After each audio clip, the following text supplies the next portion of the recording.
What if I told you that some of Ontario's most sought-after cities are about to become real estate nightmares where homeowners could lose hundreds of thousands of dollars overnight? Let's break down all 10 cities, but I must say, don't miss number 5 and number 2. Let's start with number 10. Number 10, Barrie. The commuter dream is about to become a financial disaster. Barrie has been riding high on Toronto's coattails, but here's something that will shock you. This city has one of the most dangerous debt-to-income ratios in all of Ontario. The average household owes nearly 6 times their annual income, and that's before we even talk about their mortgages. Here's the hook that nobody talks about. Barrie's entire economy is built on one thing: people driving to Toronto for work. But with remote work policies changing and major corporations downsizing their office spaces, that 2-hour daily commute is starting to look less appealing. The city's unemployment rate has quietly crept up by 40% in the past 18 months, yet home prices are still sitting at astronomical levels. The real kicker? Barrie has approved over 15,000 new housing units for construction in the next 3 years. That's enough homes to house the entire population of Collingwood. When supply floods the market and demand drops because people can't afford the commute anymore, basic economics tells us exactly what happens next. But here's what makes this truly terrifying for homeowners. The city's property tax base is already stretched thin. When home values crash, the city will need to raise taxes dramatically just to maintain basic services. It's a death spiral that's already begun, and most residents have no idea what's coming. What makes this even worse is that Barrie's average home price is still 380% higher than it was in 2015, making it one of the most overvalued markets in the province. The correction isn't just coming, it's inevitable, and when it hits, it's going to hit hard. Number 9, Kingston. The university town trap is about to snap shut on thousands of homeowners. Kingston looks stable on the surface, but dig deeper and you'll find a ticking time bomb that's been years in the making. Queen's University, the city's economic backbone, just announced a 15% reduction in international student enrollment for 2025, and international students pay 3 times more in tuition than domestic students. Here's the devastating part. Nearly 60% of Kingston's rental market depends on student housing. When those international students disappear, landlords are going to be stuck with empty properties they can't afford to maintain. Many of these landlords bought investment properties at peak prices, thinking the student demand would last forever. But the real crisis runs much deeper. Kingston's aging population is the fastest-growing demographic in Ontario. Within 5 years, over 35% of the city's population will be over 65. These retirees are going to start selling their family homes and downsizing, flooding an already oversupplied market with inventory. The city's industrial sector, once dominated by DuPont and other major manufacturers, has been steadily declining. The few remaining good-paying jobs are mostly government positions, and with provincial budget cuts looming, even those aren't secure. Young families are already leaving Kingston in droves, searching for better opportunities in Ottawa or Toronto. What's truly frightening is that Kingston's home prices have increased by 290% since 2010, but average incomes have only grown by 45%. The math simply doesn't work anymore, and when reality catches up with these inflated prices, the crash is going to devastate anyone who bought in the last 5 years. Number 8, Thunder Bay. The resource curse is about to claim another victim, and this time it's taking down an entire housing market with it. Thunder Bay's economy has been hanging by a thread for decades, but recent developments have turned that thread into a razor wire that's about to snap. Here's what nobody wants to admit. Thunder Bay has lost over 8,000 residents in the past 3 years alone. That's an entire neighborhood worth of people who have given up on the city and moved elsewhere. But here's the kicker. Home prices haven't dropped to reflect this mass exodus. They're still inflated from the brief mining boom that ended years ago. The forestry industry, once the city's lifeline, is collapsing faster than anyone anticipated. 3 major mills have closed permanently since 2022, taking with them over 20,500 well-paying jobs. These weren't minimum wage positions. These were $70,000 to $90,000 annual salaries that supported entire families and drove the local housing market. But the real horror story is what's happening to the city's infrastructure. With a shrinking tax base and declining population, Thunder Bay can't afford to maintain its roads, water systems, or public facilities. Property taxes have increased by 23% in just 2 years, while services continue to deteriorate. Homeowners are paying more for less, and it's only going to get worse. The city's geographic isolation makes recovery nearly impossible. There are no major economic centers within 500 kilometers, and the young people who leave for college or university almost never come back. Thunder Bay is caught in a demographic death spiral, and property values are about to reflect that harsh reality.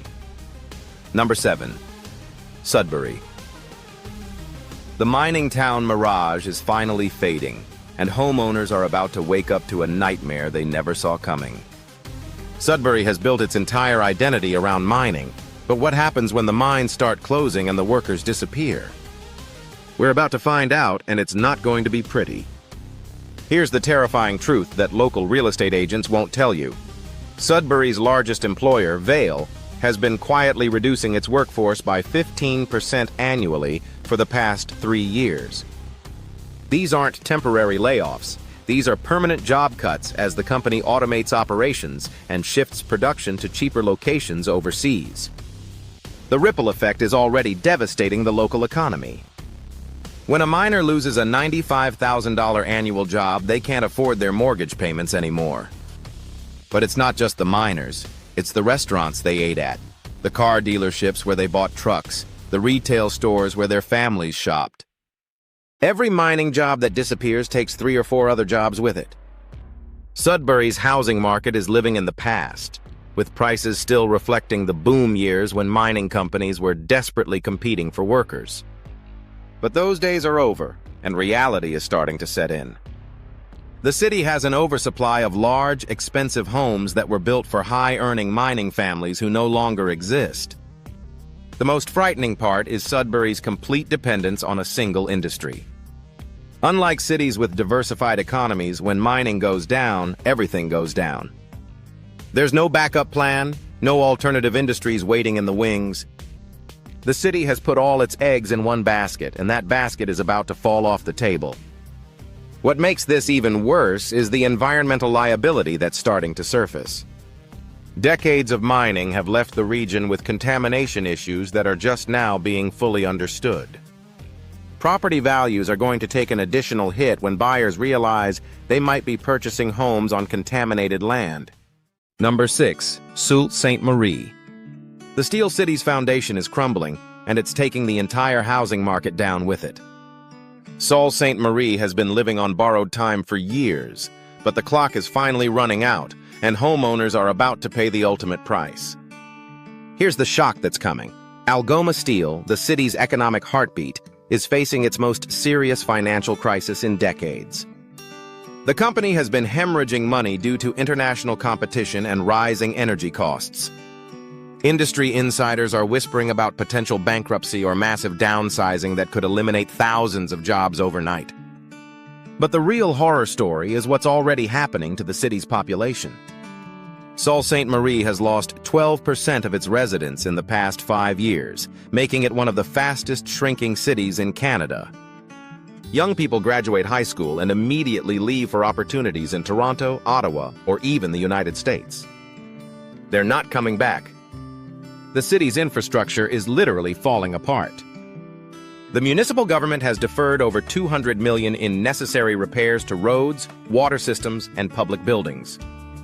Property taxes would need to increase by 40% just to address the most critical issues, but residents can't afford those increases on their already strained budgets. What's truly devastating is the city's housing stock. Sault Ste. Marie has thousands of older homes that were built for steelworker families in the 1960s and 70s. These homes require expensive maintenance and updates, but there's no money for renovations when property values are stagnant and the local economy is collapsing. The geographic isolation makes recovery almost impossible. Sault Ste. Marie is hours away from any major economic center, and the cost of transportation makes it impossible for new industries to establish operations there. The city is trapped in a downward spiral with no clear path to recovery. Number 5, North Bay. The government town illusion is about to shatter, leaving homeowners holding worthless property in a city with no economic future. North Bay has been coasting on its reputation as a stable government center, but recent developments have exposed the fatal flaws in this strategy. Here's what's about to destroy North Bay's housing market. The Ontario government is consolidating services and eliminating regional offices across the province. North Bay's largest employers are government agencies that are being merged, downsized, or relocated to larger centers. The city could lose up to 3,000 government jobs by 2026, and these are the high-paying positions that have been propping up the local economy. The military base, once a source of stability, is also facing cuts. CFB North Bay has been operating with reduced personnel for years, and recent defense budget announcements suggest further reductions are coming. Military families have been the backbone of the local housing market, buying homes and staying for multi-year postings. When they're gone, who's going to buy their houses? But here's the truly frightening part. North Bay has no backup plan. The city has never seriously developed alternative industries because government and military employment seemed so secure. Now that security is evaporating and there's nothing to replace it, the city's demographic crisis is accelerating. The average age of residents is increasing rapidly as young people leave for opportunities elsewhere. Within a decade, North Bay could become a retirement community with a collapsing tax base and no economic growth. Property values are going to reflect this reality much sooner than anyone expects. The transportation links that once seemed like an advantage are now working against the city. It's easy to leave North Bay for better opportunities in Toronto or Ottawa, and that's exactly what people are doing. The highway that brought prosperity is now draining the city of its most valuable resource, its young, educated workforce. Number 4, Timmins. The gold rush is over, and the hangover is going to be brutal for anyone who owns property in this former mining boom town. Timmins has been riding the wave of high gold prices and mining expansion, but that wave is about to crash on the shores of economic reality. Here's the bombshell that's going to devastate Timmins. 3 of the region's major gold mines are nearing the end of their productive lives. When these mines close over the next 2 years, the city will lose over 4,000 direct mining jobs and thousands more indirect positions. These weren't minimum wage jobs. These were $100,000+ annual salaries that supported entire families and drove massive home purchases. The housing market in Timmins has been artificially inflated by mining companies offering relocation bonuses and housing allowances to attract workers. Average home prices increased by 180% between 2018 and 2023, but this growth was built on a foundation of sand. When the mining jobs disappear, so does the artificial demand that created these inflated prices. But the real catastrophe is just beginning. Timmins has one of the highest household debt ratios in Ontario. Families borrowed heavily against their inflated home values, assuming the mining boom would continue forever. When property values crash and these homeowners find themselves underwater on their mortgages, the financial devastation is going to ripple through the entire community. The city's remote location makes economic diversification nearly impossible. Timmins is hundreds of kilometers from major markets, making it unsuitable for manufacturing or service industries. The harsh climate and limited transportation links mean that when the mines close, there's literally nothing else to replace them. What makes this even more tragic is that many homeowners have no idea what's coming. They're still buying properties at peak prices, completely unaware that they're purchasing homes in a city with no economic future. The crash is coming, and it's going to leave thousands of families financially ruined. Number 3, Elliot Lake. The retirement community dream is about to become a financial nightmare that will trap seniors in homes they can't sell and can't afford to maintain. Elliot Lake marketed itself as the perfect place to retire, but recent developments have revealed the dark side of this supposed paradise. Here's the shocking reality that real estate agents won't tell you. Elliot Lake's population is aging so rapidly that within 5 years, over 70% of residents will be over 65.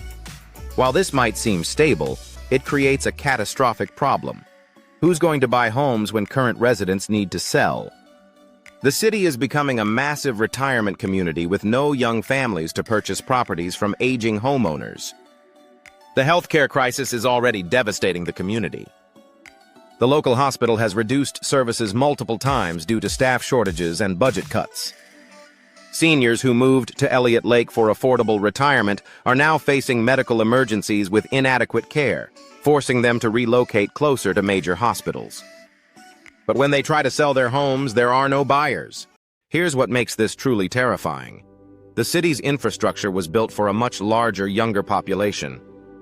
Roads, water systems, and public facilities are deteriorating rapidly, but there's no tax base to fund necessary repairs. Property taxes have increased by 35% in 3 years, making retirement unaffordable for the very people the city was designed to attract. The geographic isolation that once seemed charming is now a death trap. Elliot Lake is hours away from major medical centers, shopping areas, and family support networks.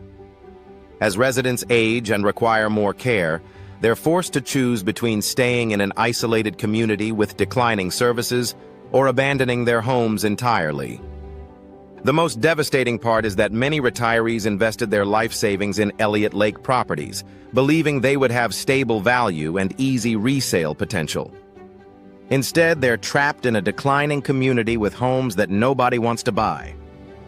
Their retirement dreams have become financial nightmares with no escape route. Number 2. Chatham-Kent. The agricultural illusion is crumbling, and it's about to take down one of Ontario's most overvalued housing markets. Chatham-Kent has been marketing itself as a growing agricultural and manufacturing center, but the reality behind the marketing is about to destroy property values across the region. Here's the devastating truth that's about to surface. Chatham-Kent's manufacturing sector is collapsing faster than anyone wants to admit. The region has lost over 5,000 manufacturing jobs in the past 2 years as companies relocate to cheaper locations in the southern United States and Mexico. These weren't low-paying jobs. These were skilled positions that paid $60,000 to $80,000 annually and supported entire families. The agricultural sector, supposedly the region's strength, is facing its own crisis. Climate change has made farming increasingly unpredictable and expensive in the region. Crop failures, extreme weather events, and rising input costs are forcing many farmers out of business. When farms fail, the communities that depend on them fail too. But here's what makes this truly catastrophic. Chatham-Kent's housing market has been artificially inflated by Toronto buyers seeking affordable properties during the pandemic. These buyers drove prices up by over 200% in some areas, creating a bubble that has no connection to local economic fundamentals. When these investors realize they've bought properties in a declining region with no economic growth potential, the sell-off is going to be brutal. The demographic trends are equally frightening. Young people are leaving Chatham-Kent as fast as they graduate from high school. The region's population is aging rapidly, and there's no influx of young families to replace them. Within a decade, Chatham-Kent could become a collection of ghost towns with empty houses and no buyers. The transportation infrastructure that once seemed like an advantage is now working against the region. It's easy to commute to Detroit or Windsor for work, which means there's no incentive for businesses to locate in Chatham-Kent. The region has become a bedroom community for jobs that exist elsewhere, making it completely dependent on economic conditions beyond its control. Number 1. Windsor. The automotive apocalypse is coming to Windsor, and it's going to destroy the largest overvalued housing market in Ontario. This border city has been living on borrowed time, propped up by an automotive industry that's about to abandon it completely, leaving behind economic devastation and worthless real estate. Here's the earth-shattering reality that nobody wants to face. The automotive industry that built Windsor is systematically dismantling its operations and moving them elsewhere. General Motors, Ford, and Chrysler have all announced major production shifts to southern states and Mexico, where labor costs are 60% lower. The writing isn't just on the wall, it's carved in stone, and it spells disaster for Windsor's economy. But the real horror story is what's happening right now, hidden from public view. Automotive suppliers throughout the region are quietly closing facilities and laying off workers. These aren't temporary shutdowns, these are permanent closures as companies follow the major automakers to cheaper locations. Over 15,000 manufacturing jobs have disappeared from Windsor in the past 3 years, and this is just the beginning. Here's what makes this absolutely devastating. Windsor's housing market has been artificially inflated by speculation and cross-border investment that's completely disconnected from local economic reality. Property prices have increased by 240% since 2016, driven by investors who believed the automotive industry would provide eternal stability. They couldn't have been more wrong. The casino and tourism industry, once seen as economic diversification, is also collapsing. Cross-border traffic has permanently declined, and Detroit's own casino expansion has eliminated Windsor's competitive advantage. The service sector jobs that were supposed to replace manufacturing are disappearing just as quickly. The most terrifying aspect is Windsor's complete economic dependence on industries that are actively abandoning the region. Unlike other cities that have some economic diversity, Windsor put everything into automotive and border-related businesses. When those industries leave, there's nothing left but empty factories and worthless homes. The geographic location that once seemed like Windsor's greatest asset has become its curse. Being right across from Detroit means residents can easily see the economic opportunities they don't have. The brain drain is accelerating as educated young people cross the border for better jobs, leaving behind an aging population that can't support inflated property values. These 10 cities represent over 500,000 homeowners who are about to face the financial shock of their lives as property values collapse. What do you think about these predictions? Which city surprised you the most? Let us know your thoughts in the comments, and don't forget to subscribe for more real estate insights that could save you thousands.